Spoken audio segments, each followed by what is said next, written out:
Uh, okay, thank you very much, Ariel. And well, I just want to thank Greenwich Village Historical Preservation. I was very happy to sign the letter or write a letter in favor of Landmark for Union Square, which was kind of the soapbox for the left, union, civil rights, peace movement, etc. So I was happy to do it. Okay, so today I want to talk about the International Workers Order, which was a workers-run fraternal insurance society, but really a lot more than that. It had an interracial membership from its beginning in 1930 through 1954 when it was McCarthyized, but we'll get to that, and that's blaming one senator in Wisconsin for a lot of red baiting. The interracial membership enjoyed affordable accident, sickness, insurance policies, access to low-cost medical, dental, and optometry clinics throughout the nation. In New York City, in Harlem, but in many other places, they ran clinics as well. But members also appreciated, and I'm going to see if I can move my head. Yeah, because it's my book, but this is a Photoshop that the art department at the publishers did of a pamphlet they did in 1944. And it was an interracial membership. There's an African-American, there's white men, very male. That was a blind spot for 1944, perhaps. But they had African-American members. They had Black Muslim lodges in New Haven and Cleveland and other places. There was an Arab-speaking lodge in Detroit, and all kinds of white ethnics as well. And I'll just tell you what that image, the other image is. That's their cemetery. There's an IWO cemetery in Pineville, Long Island. You could buy low-cost funeral and burial insurance and a plot when you went to the great Union in the Sky. And Fighters Against Fascism for a World of Brotherhood and Peace, a pretty good idea, I think. The IWO also, though, aside from just providing its members with quality healthcare, insurance, and accident policies, had a militant campaign for social programs during the 1930s and beyond, engaged in civil rights campaigning in the 1930s, and also offered a panoply, a whole range of recreational activities for its membership: sports leagues, art classes, musical and drama troupes. What even the Office of Special Service, the predecessor to the CIA, said during World War II was, quote, a diversified program of social cultural activities. The OSS cited a Daily Worker article celebrating the International Workers Order for giving the people what they really need in terms of recreation. And that tips it off. And let me just, I just want to plug this as well. Shameless plug. Ariel put it in the chat room. My publisher said if people go to the website, Temple Press, and order the book, and that's for you to say after I'm done, maybe you'll have no interest, but you get 20% off if you put in the little code. And again, getting my head out of the way, here's the Jewish People Fraternal Order, which was the Jewish section of the IWO, celebrating their 17th anniversary with Paul Robeson singing for them. By the way, Paul Robeson was a member of the group. This was a pretty progressive, pretty terrific organization. We'll talk about some of the specific ways. And here, protect your family's welfare. For security, friendship, join the IWO. And there's the real pamphlet that they issued in 1944, Security with FDR, by Vito Marcantonio, maybe a name some New Yorkers still remember, congressman from East Harlem, a vice president, the leader of the Italian-American section of the IWO. Well, they were doing something right, because by 1948, the IWO had 188,000 members. their defense of social insurance, public housing, unions, collective bargaining, won it many grateful enrollees. Party members, and I'll just tip my hand, the Office of Special Services was looking into this organization because they were founded by communists. I'll wait for the audible gasp of horror here. Its leadership had people who were unequivocally party members. Max Bedacht, who was the general secretary of the IWO for about 14 years, ran in 1934 as the Communist Party candidate for US Senate from New York State, been come close to winning. Reuben Saltzman, the head of the Jewish People's Fraternal Order, the Jewish branch of the IWO, is a party member. Louise Thompson Patterson, African-American vice president of the organization. But guesstimates, the party members in the IWO were about 10% of that 180,000 enrollees. So they were doing something right. People appreciated them for what they offered. And I'll just give one little ridiculous example. I found a letter from a guy from Brownsville, Brooklyn, and he wrote to them saying, to their national headquarters, 85th Avenue is where they were headquartered. Man wrote from Brownsville saying, I need an electric blanket. I'm getting old, I'm cold at night, I need an electric blanket. Can you imagine writing to your insurance company today saying, hey, I need an electric blanket? They wrote him back and said, we don't have any facility that actually manufactures them ourselves, but we hear you can get a good electric blanket at S. Klein's on the square. So they tried to help their members, small ways, big ways, whatever ways they could. All right, so what was this organization? The International Workers' Order was a consortium of immigrant self-insurance fraternal societies. It was founded when members of the Workmen's Circle, the Jewish socialist fraternal organization, broke away from them. And we'll just say this, right? You know, before Social Security was orchestrated, before the New Deal, most working Americans, particularly immigrant or ethnic, let's just say, immigrants, workers, joined some kind of ethnic fraternal group. Yes, they liked the, you know, the camaraderie, the Germans call it Vereinswesen, the associational life. But this was the way, if God forbid you got hurt on the job or got to the destitute old age, you were provided through your ethnic fraternal organization. So the Workmen's Circle, which went back to 1892, provided all kinds of benefits to its members. The communist members of the Workmen's Circle were trying to push this organization leftward in the 1920s. They were unsuccessful. So in 1930, the left wing, the communist members, decided we're going to form our own group, the International Workers' Order.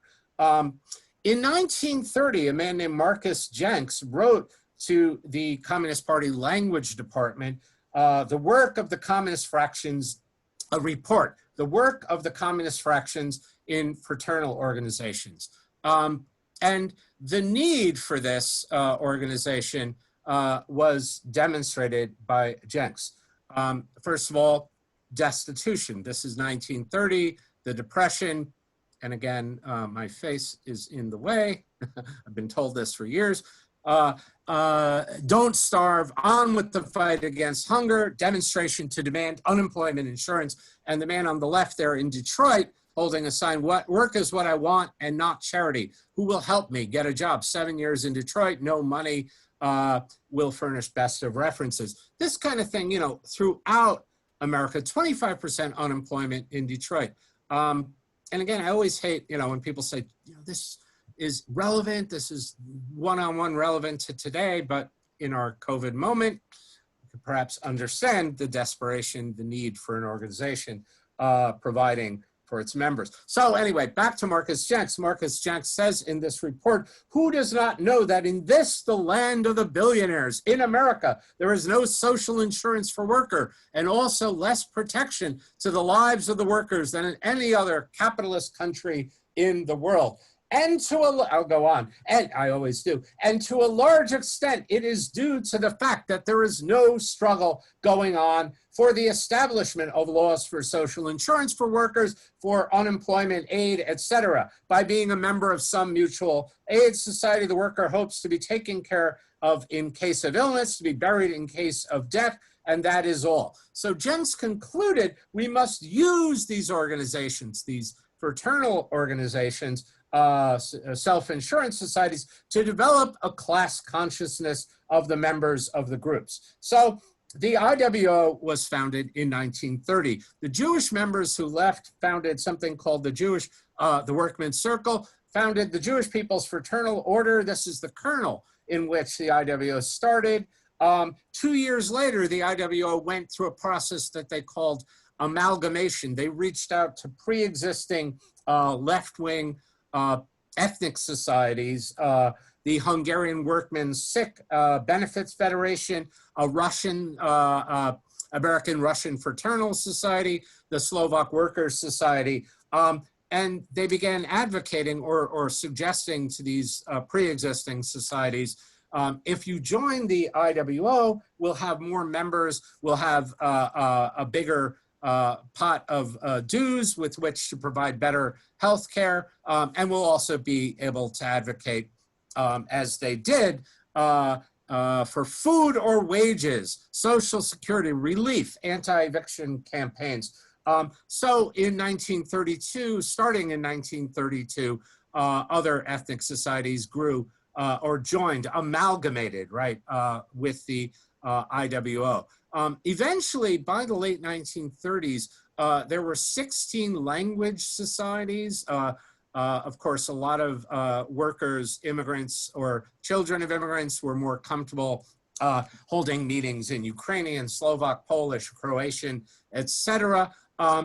16 language federations, but also a Spanish-speaking lodge, the Cervantes Society, an African-American lodge or society within the IWO called the Douglas Lincoln Society. So they grew by reaching out to other ethnic groups. And African-Americans, right? And before I go on that, again, this was published in the New Order in 1934, the youth magazine of the IWO, maybe giving the sense of why this group in the middle of the Depression grew rather rapidly. This was a song written by Maurice Sugar, who's a labor lawyer in Detroit, the Soup Song. And it's Bring Back My Bonnie to Me. I'm spending my nights in the flop house. I'm spending my nights in the street. I'm looking for work and I find none. I wish I had something to eat. So again, this sort of group was attractive to people who found themselves in that sort of situation. Now, again, African Americans too. If this organization were the white ethnics, people like me, Slovak, part way, Italian, Hungarian, etc., that would be pretty groovy too, left-wing group. But from the beginning, they said this cannot be, this has to overcome what the Communist Party called white chauvinism. So they reached out, they had interracial lodges too. You could join an English lodge if you were second generation Hungarian in the Bronx. And people wrote in 1951 to the IWO headquarters as they were facing red baiting, you know, defending the organization. And they said, we have a interracial lodge in the Bronx. We get along and we advocate civil rights for everybody. And we oppose this government persecution of our organization. So as early as the 1934, African-American communist Louise Thompson Patterson, who later in 1940 becomes a vice president of the IWO, was organizing lodges in Alabama, Louisiana, Mississippi that had white sharecroppers and black sharecroppers sitting in lodges together. They were hailed, quote, as in her words, an excellent thing, a real achievement for the order. She faced, obviously, enormous difficulties. She was actually arrested by Bull Connor, not yet a police commissioner of Birmingham, but already, you know, enforcer of Jim Crow. She was trying to organize lodges in Birmingham, and she was arrested there. She also organized former Garveyites, people who had been in Alabama in the Universal Negro Improvement Association, to join this IWO. The IWO stressed that, quote, work among the Negro masses is a most important effort, and they targeted, you know, reached out to them with pamphlets. Thompson Patterson, though, again, when she lived in Harlem, she said we had members in Harlem, which was, you know, still even in the 1930s, predominantly Black, but in East Harlem, there were Italian IWO members, Jewish members, and they, Slavics, you know, Finns, you know, who joined the IWO and, you know, sat with African-American members as well. Thompson Patterson says these people weren't only talking about unity, they were practicing it. Now, again, the organization was reaching out to people based on self-interest. Thompson Patterson pointed to a New York state legislature investigative committee that exposed, you know, shock to find gambling here. Negroes in Harlem are paying 208% more on their insurance policies than white persons. So she said there was great appreciation when she went to people and they said, oh, I don't have to sign up for a policy with a for-profit insurance company that's gouging me. Her words, right? They saw the IWO as an antidote to, quote, white insurance agents weaving their way through the Black community, standing there with all their arrogance and white supremacy and collecting the nickels and dimes and quarters or 50-cent pieces from Black folk. In 1934, I would argue, even affordable quality insurance protection for Black workers was a pretty revolutionary concept. So they grew through reaching out, again, to what people needed. They also, though, again, advocated people joining this group because they promised we will make a struggle for unemployment, accident, sick, and old age insurance against death to win people over for amalgamation, this policy of trying to get multi-ethnic members to join the group.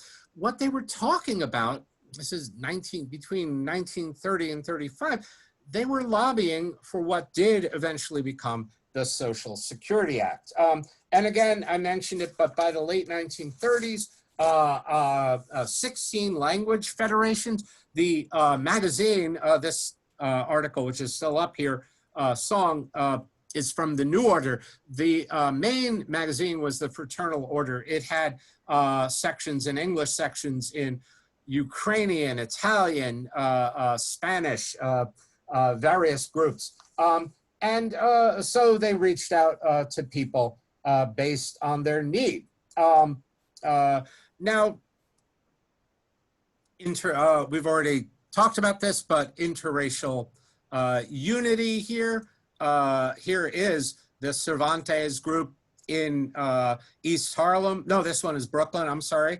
This one is East Harlem, the one on the left, their first anniversary cover. The one on the right, the American Russian Fraternal Society, which again, this is their 20th anniversary souvenir journal, predated by 10 years, the IWO, and then said these guys are up to a good thing and joined them.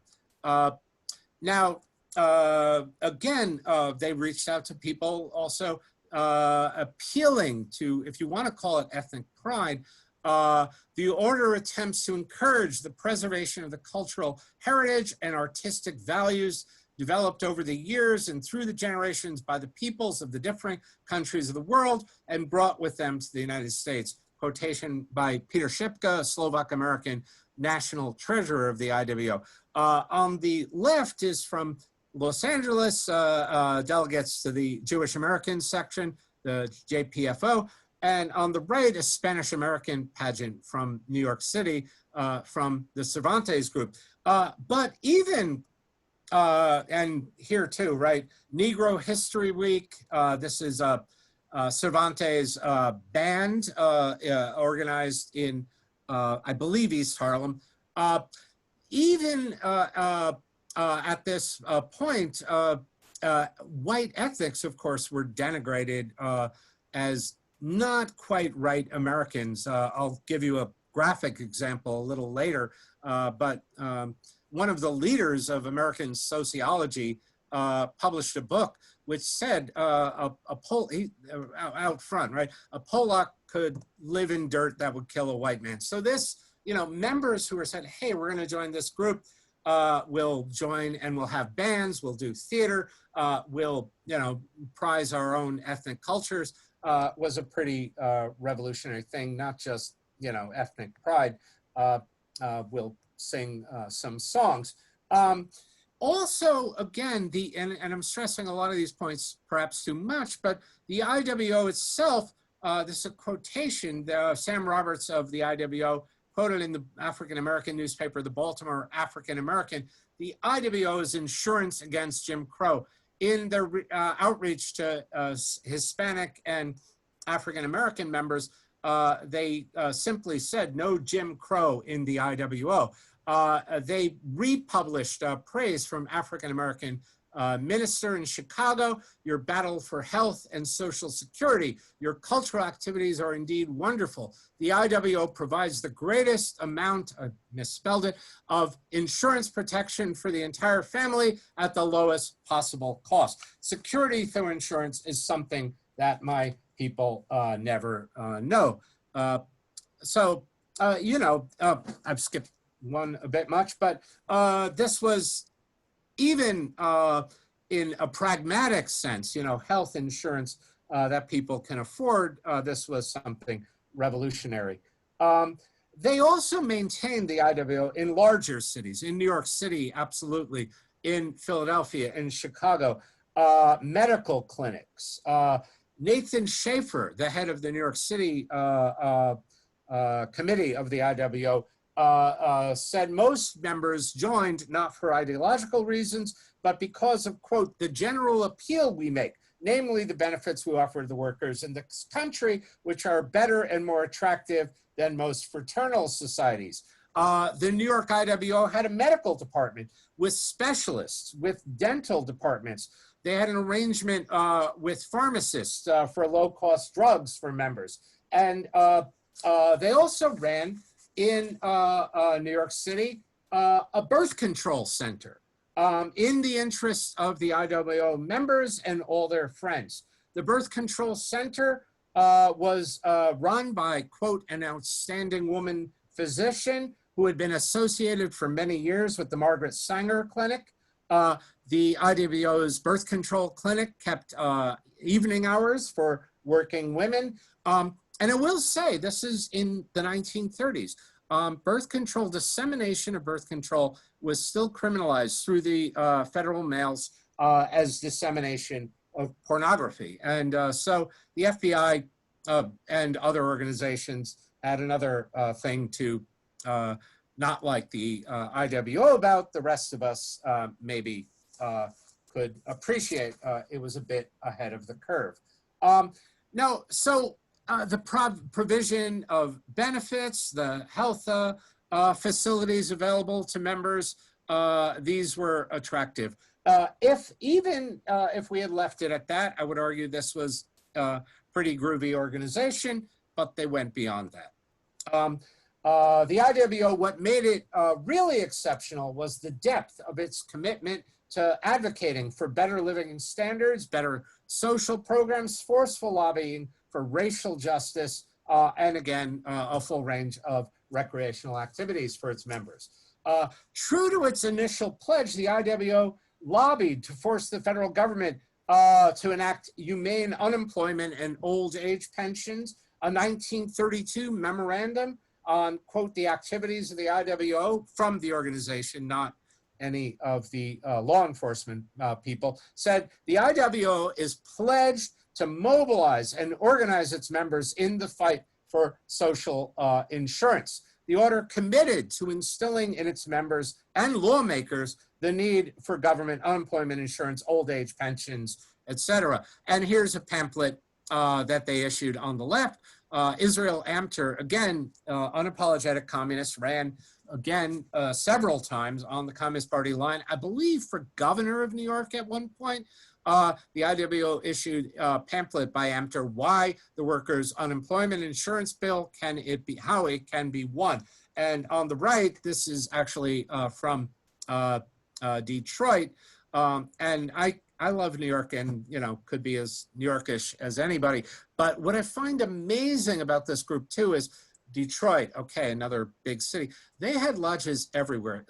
These little coal towns, these little steel towns in West Virginia, in the Upper Peninsula of Michigan, coal, copper mining towns. There you could find an IW lodge pretty much any place. Now, you know, they weren't huge, but again, in a time when we talk about red states, blue states, I find that pretty amazing. Anyway, on the right there is an unemployment demonstration in the Depression in Detroit. So a lot of lobbying, right? The Cervantes Society in 1940 looked back on the New Deal decade and recounted for its members its own success fighting for enactment of Social Security, the Wagner National Labor Relations Act, and other social programs, as well as fighting racial discrimination. Quote, you all know the struggles we have had endeavoring for a bigger health program, better housing, schools, relief, and work with union wages. The Spanish section, the Cervantes Society's leaders reported, you all know our fight against race discrimination and the recognition of our civil rights. We have fought against the anti-alien bills recently introduced in Congress and have supported union workers in their struggle for decent wages. All these fights have helped in the introduction of new laws for the benefit and betterment of the people of the United States. The IWO, again, why not social insurance, issued a pamphlet making the case for government relief. And they were also committed, they said, that this should be a government duty. They said society must approach this problem not as one of charity, but as a duty of the government toward the working masses. And again, at a time of 25% employment, I'm not talking about July 22nd, 2020, although I'm talking about 1934, the message resonated. The author of this pamphlet, Why Not Social Insurance, rejected too the demeaning terms on which minimal relief was granted. Quote, it is a disgrace that an unemployed, destitute worker is treated as a miserable beggar. He said instead, unemployed are, quote, entitled to maintenance by society on the same level on which they did maintain themselves while working. This comes very close to calling for a guaranteed annual income. And they will go over that hurdle in a couple of years, the IWO. They also called out, I mean, I want to be clear, they liked the New Deal, they liked what Roosevelt was doing, they also pushed it even further. They issued in their Slovak paper, the Slovak Workers' Society of the IWO had their own daily newspaper. They issued condemnations of racial discrimination, segregation within National Recovery Administration and Public Works Administration jobs. The IWO also issued pamphlets exposing unsafe conditions on NRA job sites. The Polish section of the IWO demanded inclusion of unemployment insurance in the codes of fair competition that the National Recovery Administration ran. So, you know, they were supportive of the New Deal, but they were always pushing it in as far to the left as they could hope to drive it. Now, the IWO did not rest on its laurels. You know, we helped enact Social Security, pat yourself on the back. In the late 1930s, 1940, they issued a plan for plenty, our plan for plenty. And this did call, and I don't know, I hope this is noticeable. It's a cornucopia of all kinds of goodies, you know, houses, money, food spilling out, and the worker and the farmer sharing it. A guaranteed minimum yearly income for every American family, old age pensions, free health care, job training, free education. And the Cervantes Society, again, the Spanish section congratulated its organization. Our plan for plenty, they said, should be enacted today and save our people from humiliation and poverty. Russian lodges in 1940 enthusiastically endorsed this plan and sent petitions to Congress in Washington demanding that they make the minimum wage of the Americans $100 a month, or a guaranteed minimum income 1940 adjust for inflation. Quote, the Russians, "We will see if Mr. Roosevelt will keep his word and take care of the American workers as he takes care of the American millionaire." And the plan for plenty was sold again as protecting the interests of members of a great society, the American people. It stands for the workers' unceasing desire for peace, his battle for proper living conditions, his contributions to progressive culture, his plan for economic rebirth. Now, the IWO had, yet again, I'm in the way, the IWO had a powerful ally for a time, Vito Marcantonio, probably remembered by some old New Yorkers, older New Yorkers, East Harlem congressman for 14 years, protege of Fiorello LaGuardia, who had been congressman before elected mayor. Marcantonio was vice president of the IWO at large and president of its Italian society, the Garibaldi Society. And he introduced into Congress call for the enactment of a guaranteed national income. He also supported other workplace safety laws, mine inspection laws, progressive legislation on a panoply of topics. So the IWO thanked Marcantonio for taking their plan for plenty to the floors of Congress. Now, the IWO also, and you know, I don't want to say it was the only organization, but other scholars have looked at the campaigns waged by the Congress of Industrial Organizations and argue, I think pretty convincingly, some of the most militant and successful organizers for the Steelworkers Organizing Committee, the United Automobile Workers, were IWO members.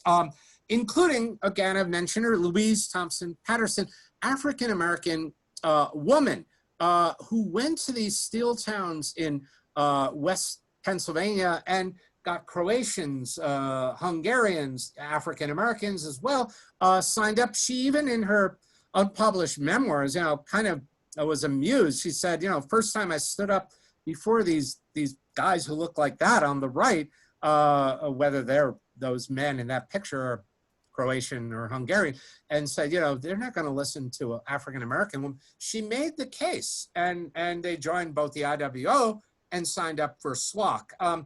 This picture, again, is the face of what we think organized labor was, the CIO, in the 30s, 40s, and that's quite accurate. But regrettably, I should have tried to find a picture that was more interracial because that was what the IWO was doing. The CIO's United Auto Workers congratulated them.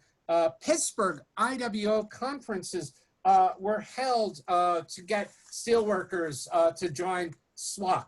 The CIO district president in Pittsburgh expressed his appreciation for the support the IWO is giving the seal drive, adding the IWO has earned the respect of all the workers. Philip Murray, the head of SWOC and later the president of the CIO, issued a couple of letters, which the IWO publishes a pamphlet. The quotation, there it is, the IWO is helping the entire nation. He congratulated their patriotic efforts. Slovaks, reading in their IWO newspaper, read of interracial organization meetings, union meetings held in the Packing House district of Chicago, speakers in Polish, African-American speakers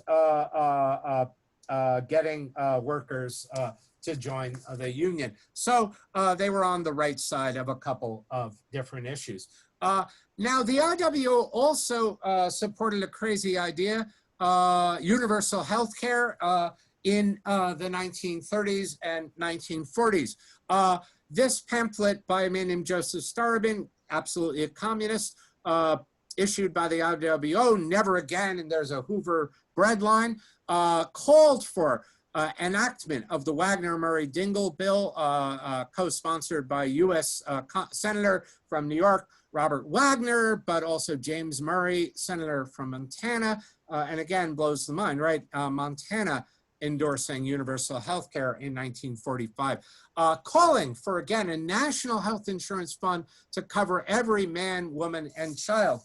This is a cartoon by William Gropper, communist cartoonist in this pamphlet, and it's calling for job and maternity aid, pensions for widows and orphans, $950 million for hospitals and health centers. This pamphlet pointed out that many countries in 1945 were considering enacting government-funded health insurance, Venezuela, Great Britain, even Canada. I'm talking to you from Canada. So why not the US? So the IWO, again, on social programs on the right side of the pendulum. Their vice president, one of their vice presidents, they had about 7 serving at the same time. One of the IWO vice presidents, John Middleton, made a speaking tour, and again, went to these little steel and coal towns in Pennsylvania and talked on the radio. Labor supports the National Health Act, speaking in Washington, Pennsylvania, New Kensington, Pennsylvania, Homestead, Pennsylvania. So, you know, again, they had a kind of a momentum or lobbying institutional base for leftist social programs that they push forward. The IWO also, and I'm zipping along here, I apologize, a lot of things I would love to say by the book, the IWO did not, however, ever support what were called hate strikes. In 1944, white trolley car drivers in Philadelphia walked off the job rather than accept blacks working from the Jewish section in Philadelphia. The IWO was on the picket line with the African Americans who held up signs saying, "We drive tanks, why not trolley cars?" So IWO standing for racial equality was always part of their equation. This on the left is a picket in front of the White House demanding a federal enactment of an anti-lynching bill, which the IWO supported as early as 1936. They also, in there you can see Free the Scottsboro Boys. In 1931, some of the first actions by the IWO were lobbying by Slovak members, Hungarian members, African American members against the attempted death penalty of the 9 teenagers in Scottsboro, Alabama. The quotations there are from IWO pamphlets calling for a federal anti-lynching bill. It's about time that the federal government end this Jim Crow justice. The acid test of honest patriotism would be enactment of the federal Fair Employment Practices Commission, the early version of a civil rights commission. Here are some, again, Polish newspaper Hlos Ludowy of the Polish section of the IWO And here, these are right after World War II, when there were yet again a spate of lynchings. And the one on the left is, have we really defeated this fascism? 1 million US Negroes who fought fascism, and a bunch of lynchings. Here, race discrimination and this fascist racism must be defeated. Filibuster organized against the Fair Employment Practice Commission. Have we really defeated fascism? Indeed. The IWO said, again, the battle for a Fair Employment Practices Commission, a Civil Rights Commission, was the acid test of honest patriotism. Now, in 1945, a woman named Josephine Piccolo, who lived in Park Slope, at that point working class neighborhood in Brooklyn, wrote a letter to Theodore Bilbo, US Senator from Mississippi, urging him to support enactment of a federal Fair Employment Practices Commission. It had been a temporary agency during the government, World War II. They wanted to make it permanent. He wrote a letter back to her starting, "Dear Dago," basically telling her, go elsewhere with your crazy idea. This was publicized by Vito Marcantonio. This is from the New York Daily News. Vito demands Bilbo apology on Dago note. I like the ad too for upholstering your furniture right next to it. When Bilbo said, "I'm not apologizing," organized by the IWO, a man named Ed Bukowski, a member of the IWO, who had the Purple Heart. He was a disabled war veteran, a naval veteran. He and others picketed outside Bilbo's apartment building. They tried to give him an Iron Cross, but he would not meet with them. So they mailed it to him and said, this is an Iron Cross awarded for meritorious service to racism, Senator Bilbo. When Senator Bilbo addresses opposition to the FEPC, he expels from his mouth a stream of every fascist filth. And the top, poisonous gas, right? And there's little swastikas and toads coming out of Bilbo's mouth. So there. Now, it would be easy when we pick on Mississippi. It's like shooting fish in a barrel. But the IWO also picketed in and advocated for integration in the North. Stuyvesant Town in Manhattan had been a housing co-op organized by the Metropolitan Life Insurance Company with, by the way, public funds given to this company, early kind of version of this, and it was 100% white. IWO member, white member, tried to have Black members integrate the public housing, the Stuyvesant housing, and it was not permitted. So the IWO again organized demonstrations, took it to court to try and get this overturned. Again, in the middle, Negro History Week celebrated in various IWO lodges in the 1940s, 50s. They also were used, though, as campaigns, right? They would have education on Black history during Negro History Week, but also use it for lobbying to get people to sign petitions to Congress, integrate public housing or, federal lynching bill, past that. On the right, for Negro Rights, this is again from Fraternal Order, the magazine of the IWO, and it doesn't really read, but there's a picture of Paul Robeson, IWO member, and other IWO members met with the baseball commissioner, Kennesaw Mountain Landis, arguing for integration of Major League Baseball. I don't think they got very far. Even in Chicago, there were interracial swim-ins. The beaches on Lake Michigan were racially segregated. The IWO in 1936 organized interracial beach swim-ins to try and break segregation. They were pretty confident, and they said after the Stuyvesant Town campaign, walls of prejudice in other projects in cities will surely tremble when the people of Stuyvesant tear down the signs that read, for whites only. Well, you know, they were a little optimistic on that, but again, on the right side of history. Now, again, moving on fast, the IWO also believed, again, in recreational programs for its members.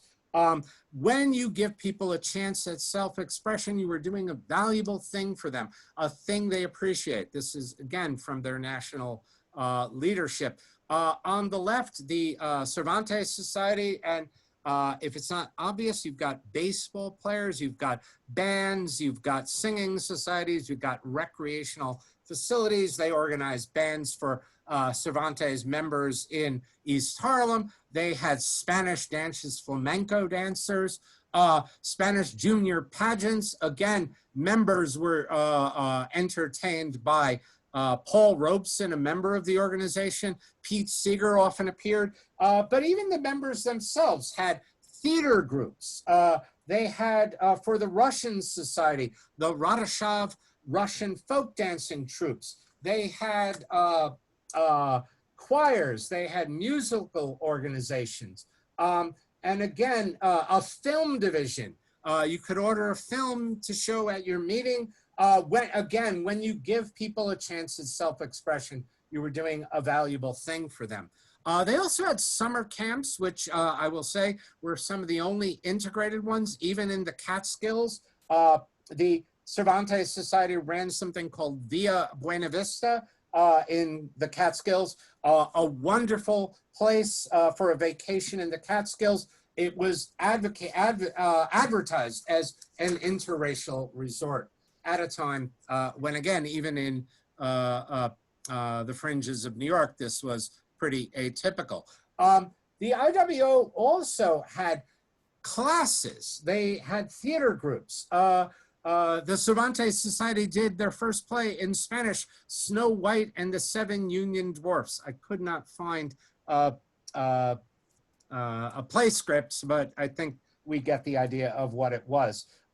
Probably the best of these, the Harlem Suitcase Theater. Louise Thompson Patterson had been friends for years with Langston Hughes. She said, hey, I want to start a theater group for the African-American IWO group in Harlem, and would you write a play? He wrote a play called Don't You Want to Be Free? And it was performed first, the Harlem Suitcase Theater. And the reason they called that, she said, we wanted it to be, you know, with minimal props, minimal costume, so we could take it in a suitcase and go to some other lodge and do it. And they traveled, they did this play in Newark and Philly and elsewhere.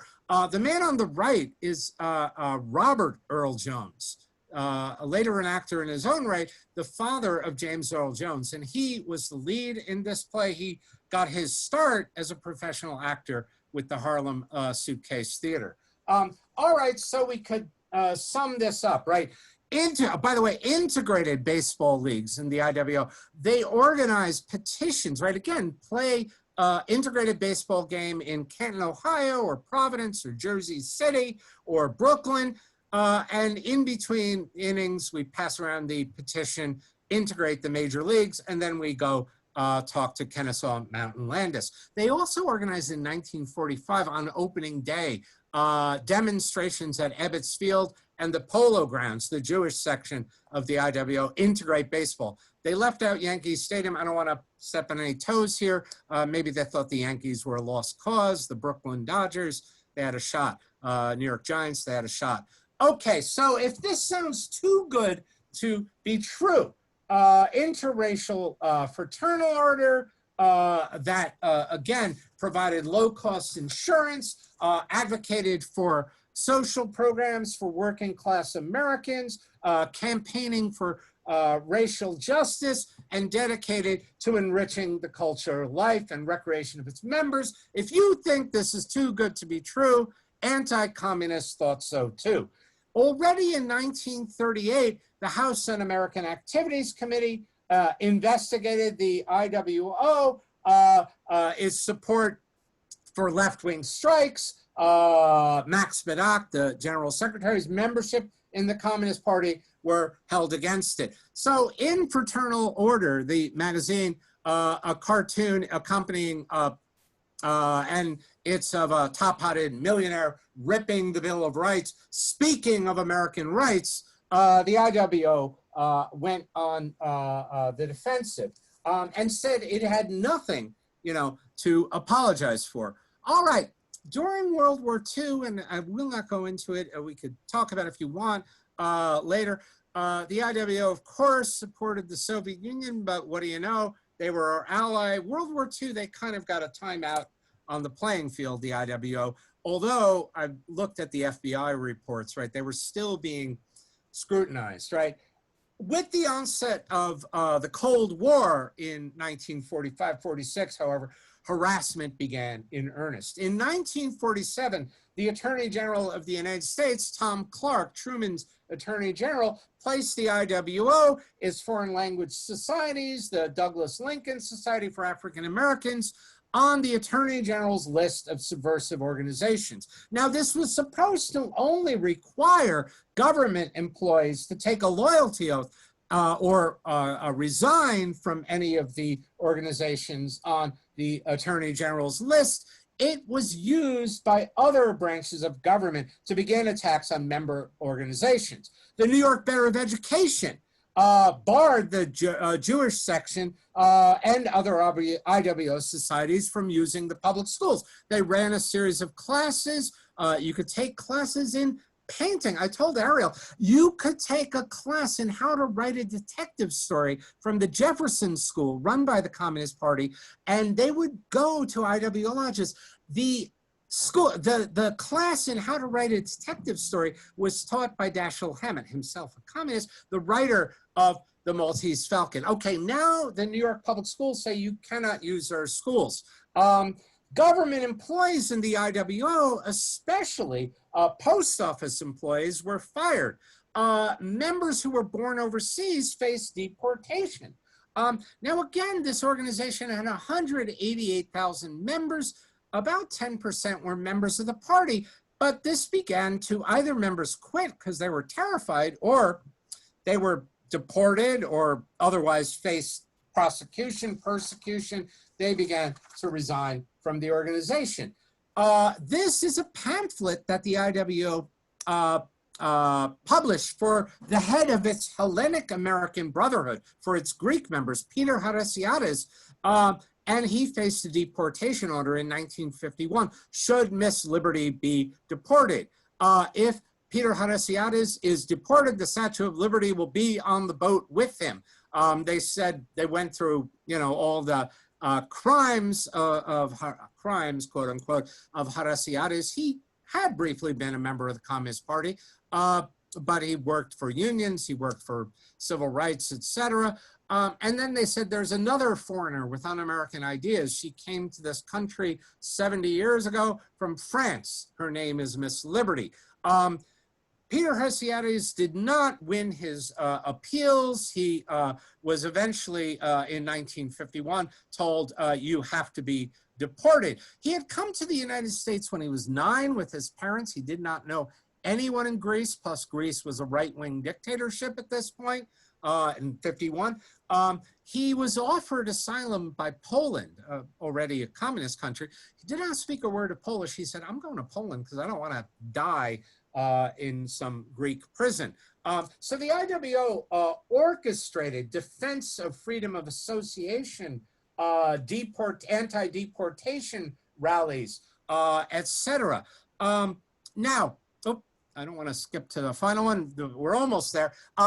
Now, I said before, if you think McCarthyism, I hold no defense for Senator Joe McCarthy. McCarthy was a latecomer. How was the IWO done in? It was the New York State Insurance Department. In 1951, they said, I'm sorry, since you are on the Attorney General's list of subversive organization, you are a hazard, and we will not renew your insurance license, your license to write insurance policies for your member. They were incorporated in New York. The IWO said, what do you mean? You've been auditing us every year, and you find our books impeccable. We are you know, totally economically solvent. We do not use our funds for the members for any lobbying. That's from, you know, voluntary activity by our members. We are not breaking any insurance laws, so we are not a hazard. The term hazard in insurance law, by the way, refers to a risky or financially, you know, if somebody is embezzling or doesn't have enough money to cover the policies, that's a hazard. The New York State Insurance Department said, well, you're a moral hazard. This was the first, and still in 2020, the only time this novel twist was used. The New York, on the insurance law, the New York World Telegram, a fairly conservative paper, had a headline in an article about this that said their books balanced, but politics was in the red, which I guess is funny.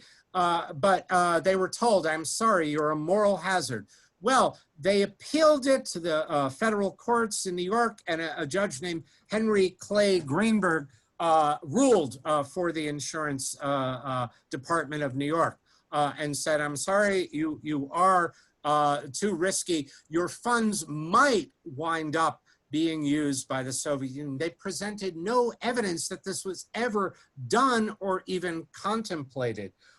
In 1953, they tried to appeal this to the US Supreme Court. The Supreme Court refused to hear it and let the federal decision of Henry Clay Greenberg stand. In 1954, the IWO was, and I love this term, liquidated. It's not, you know, death squads, but it was a fraternal society sentenced to death, which is what the IWO said. Members were told, if you want to take your cash for your policy, that's fine, or it'll be turned over to a for-profit insurance company, the Continental Insurance Company, but the IWO was ordered to be liquidated in 1954. Members were also told that they could not associate with any former members of the IWO. To their credit, they ignored this pretty rapidly. Some of these guys and women lived, you know, they were 40 in 1954, lived into the 1980s, and some of them continued progressive politics. So the IWO was a fraternal order sentenced to death. Not all members went quietly. The Yiddish communist Morgan Freiheit newspaper reprinted a letter from a member to he wrote a letter to the insurance commissioner of New York State demanding, who gave you the right to tell me where I should belong? Do you imagine yourself riding high on Hitler's white horse, controlling my thoughts and my right of association? Do you really want to push yourself with your stormtroopers' paws into my head and mind? And whatever else, these guys really knew how to be vituperative, which I love about them. Months after the IWO was liquidated, the IWO's Polish newspaper, Hlas Ludowy, defiantly celebrated in a kind of a requiem article the IWO's accomplishments. The headline was, IWO helped blaze trail in fight for democracy. And perhaps that is the final verdict on this extraordinary international workers' order. Thank you for indulging me. That was so wonderful. Thank you so much. So we do have a few questions. Hold on one moment. Jennifer wanted to know where the IWO archives are. They are in two locations. There is a small collection of IWO papers at the New York University Robert F. Wagner Tenement Library, and so right at the Elmer Holmes Bops Library on Washington Square Park. That's a small collection of their stuff. A really amazing, huge one is at Cornell University, the Theodore Kiel Labor Management Library. I'm blanking on the name of the exact library, but they have like boxes and boxes and boxes of really groovy stuff. And then sometimes in smaller, you can find, because they were involved in all kinds of other things, you'll find references into them in other organizations' papers or individuals' papers. But Cornell and NYU have them. Thanks for that. Okay. So our question, Thompson Patterson, could you tell us a little bit more, and how she might be integrated into a broader shared racial and economic justice movement in the 60s? Yeah, Louise Thompson Patterson, first, I think when we were talking last week, she lived to be about 94 or 95. So she was one of the first African-American women, she grew up in California, who went to Berkeley, UC Berkeley. She got a job, kind of a social work job in New York, and then in her own word, just stumbled, heard about this IWO. She had done a bunch of other lefty things on civil rights. And then she became an organizer for them. And then she was, by 1940, one of their vice presidents. She did join the party. She was invited with several other African Americans, including her friend Langston Hughes, in about 1932. I'm blanking on the exact year. You could look these things up. The Soviet Union wanted to make a movie about the history of blacks in America in Russia.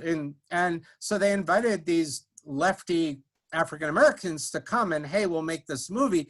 They got there, they looked at the script, they said, oh God, this is like a train wreck of a script. So then they never quite made the movie. But Louise Thompson was there with Langston Hughes. And when she came back, she got involved in the IWO.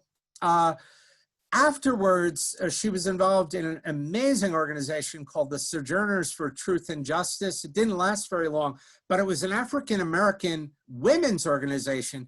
And they used the phrase triple oppression. They were intersectional in 1952. They were saying Black women have the worst, lot of anybody in America because of our race, because of our gender, because we're poor working people. They actually they supported anti-apartheid campaigns in 1952. And they got letters back from these women in South Africa saying, who are you? And thank you. Like, we're so surprised anybody in the world even knows about us. We thought we were all alone. So anyway, and she lived, like I say, about 94. So she continued doing all kinds of, civil rights activism, even into the 1980s. As long as we're all history geeks here, her papers are at Emory in Atlanta or outside of Atlanta. And there's just amazing stuff on this woman who, she started doing civil rights activism in like the 1920s, and she's still going in Reagan America. So, that's pretty cool. That's so inspiring. I love that. Okay, a couple more questions. Actually, I think just one more question. Can you talk about anti-fascism as a part of the IWO and in the US? Example, Bilbo and possibly others are labeled as fascists. Who else did the IWO identify as being fascists? And or what were American brands of American fascism that the IWO incorporated into its materials? Okay. Well, on the foreign policy front, and that's not what you asked, but I kept it out because obviously, this can't be like a Communist Party meeting. They always went for 17 hours. I don't want to do that to people. But they did very strongly do anti-Mussolini activism. in the 30s, you know, keep us oppose the invasion of Ethiopia. Some of the members, they raised money for the Spanish, loyalists. Some went and fought and died with the Abraham Lincoln Brigade. So they were there when very few other people were in America caring about European fascism. So there was that part of it, which I didn't really get into. But in the US, they definitely, it was the segregationist Southerners, Bilbo, the KKK, obviously. I will say it's a bit tinny, you know, in post-World War II America, they're convinced, like a lot of lefties and Communist Party, they were convinced America was going to get the full-bore fascist, that it was, the phrase that was used by the Communist Party was, it's 10 minutes to midnight, you know, that even Tom Clark, this attorney general from, he was from Texas, you know, but, you know, Truman and Tom Clark were not fascists. By 1948, 1950, they're being referred to as bringing American fascism. So, you know, they were a little too broad brush with it. But somebody like Bilbo, I mean, you could read it. He wrote a book when he was running for re-election in 1946 in Mississippi. Bilbo, this is, that he worried of race amalgamation in America, and he was like, Jews and Italians, like, forget about, you know, Black people, bad enough, right? But, you know, that kind of Dear Dago thing, he was unapologetically saying that kind of thing. So somebody like that, they did, you know, worry was an American brand fascist. And a few other, like, you know, people like Gerald, what's his name? Father Coughlin and Gerald L. K. Smith, who did have, you know, the brown, kind of a quasi brown shirt movement going in the 30s and 40s. Those kind of people they worried about.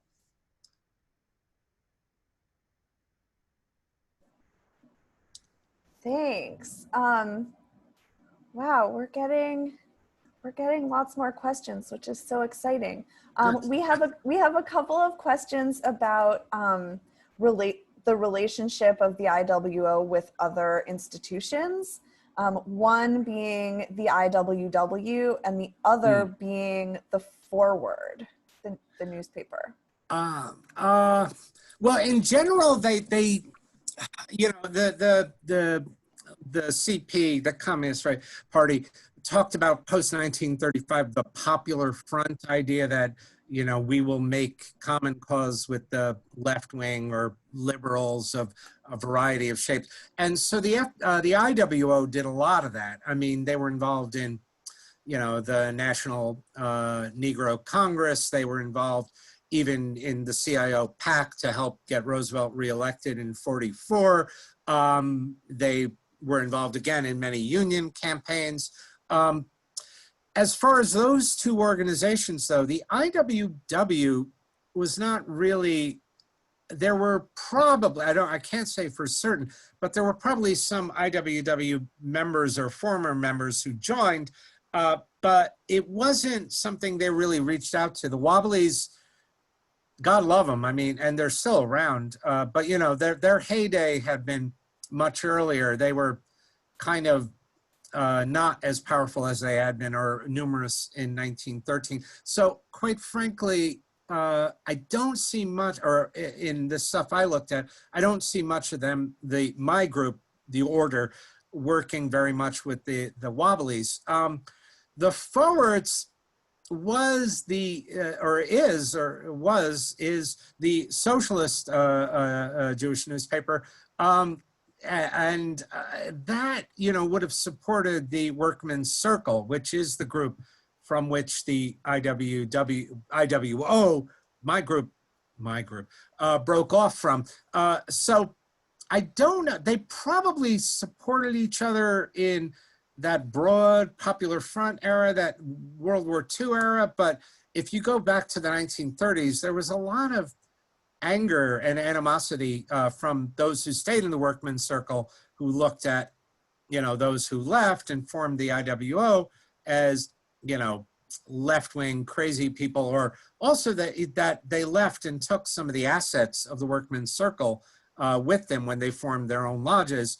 And periodically there'd be letters in the New York Call, the English language socialist paper, complaining that, the IWO had a camp called Camp Kinderland, and they were like, hey, you stole that from us. That was part of the workmen's circle, and when you split, you took it with us.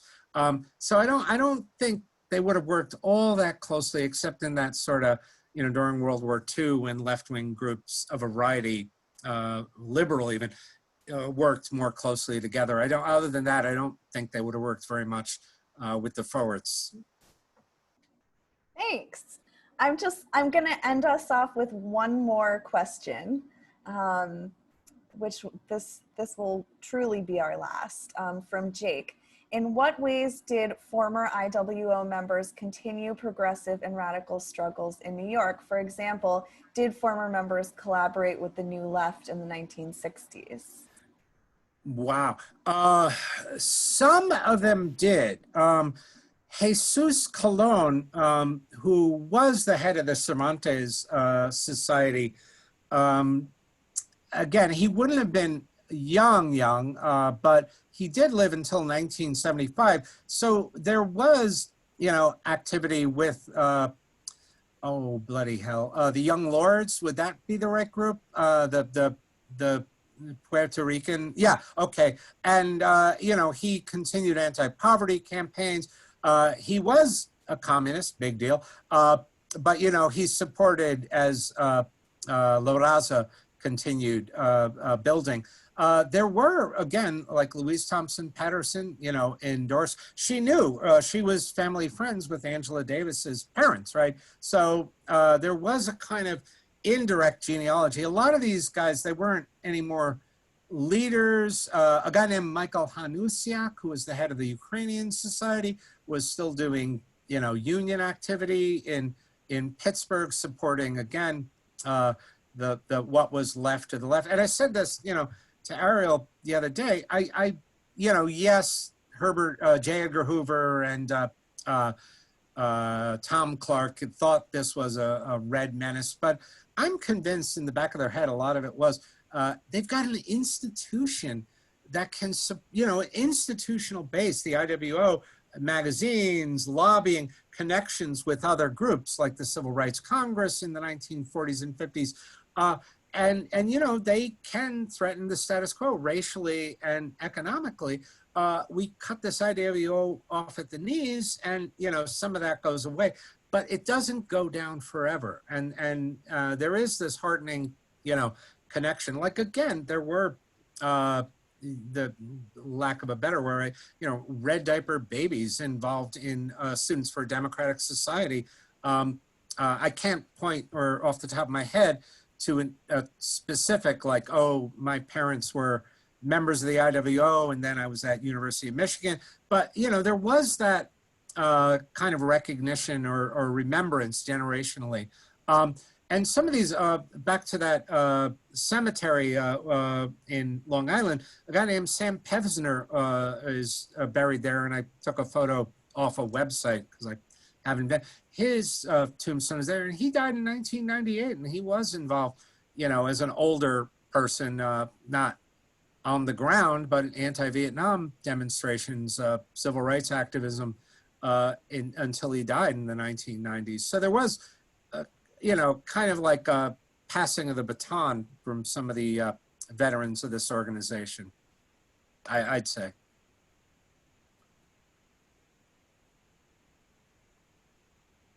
Thank you so much for this. This was a complete delight. Thank you. Yeah, and we will, oh, what was the name of the person who you just mentioned who is buried on Long Island? I hope I'm pronouncing it right. It's Sam Pevsner, Pevzner. And again, if I don't even know if it's open, you folks are in New York, not me. I hope it opens soon. The NYU, the Tamiment Library has interviews. They have the recordings, and I listened to Pevsner and with the headphones, and and started laughing to myself. And somebody came over, not saying shut up, but they said, "You're having more fun than I am. What are you researching?" But you know, this guy who was 80 or something, and he's talking about Union battles in the 1930s. So some of these guys continued being unrepentant. Yeah. That's so great. So great. Well, thank you so much. And we're gonna send out the information about buying Dr. Zecker's book again and in our follow-up email. So keep an eye out for that. And thank you again so much. Have a great evening, everyone. Yeah. Bye. Bye.